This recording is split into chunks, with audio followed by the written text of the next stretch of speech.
నాయకులు రాజకీయం వానర సమాధిని పెకిలించిన ఆర్డర్ పాస్ చేసిన గ్రామ ప్రజా ప్రతినిధి హిందూ మనోభావాలు దెబ్బతినేలా ప్రవర్తిస్తున్న నాయకులు కర్నూలు జిల్లా గోనెగండ్ల మండలం గంజిహల్లి గ్రామంలో గత 5 రోజుల క్రితం చిరంజీవి రామబంటు అయినటువంటి ఆంజనేయ స్వామి ప్రతిరూపం ఒక వానరం గ్రామంలో ప్రమాదవశాత్తు మరణించింది.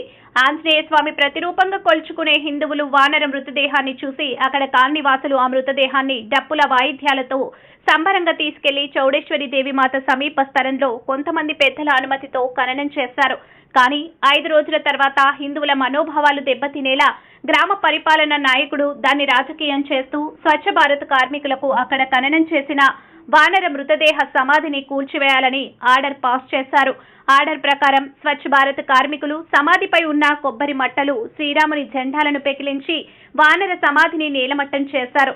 అక్కడున్న స్థానిక హిందువులు అడ్డుకొని ఈ పని ఎవరు చేయనుమన్నారని నిలదీయడంతో ఆ పనికి మాకు ఎలాంటి సంబంధం లేదని, గ్రామ పరిపాలకుడు చేయమంటేనే మేము చేశామని సమాధానం ఇచ్చారు. అక్కడున్న స్థానికులు వైసీపీ నాయకులు రాచరిక పాలన చేస్తున్నారని, అధికారులు వెంటనే స్పందించి కారణమైన వారిపై చర్యలు తీసుకోవాలని, లేని ఎడల ఈ సమస్యను బజరంగ్ దళ సంఘాల దృష్టికి తీసుకెళ్తామని మీడియా ముఖంగా తెలియజేశారు. MG9 న్యూస్ తో జిల్లా ఇన్ఛార్జ్ సురేష్ నాయుడు.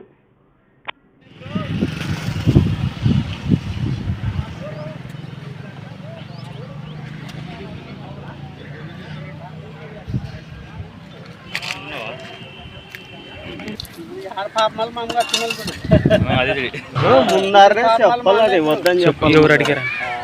ఎవరు అన్నది తీమని ఎవడు అడిగినారు ఇప్పుడు తీమని?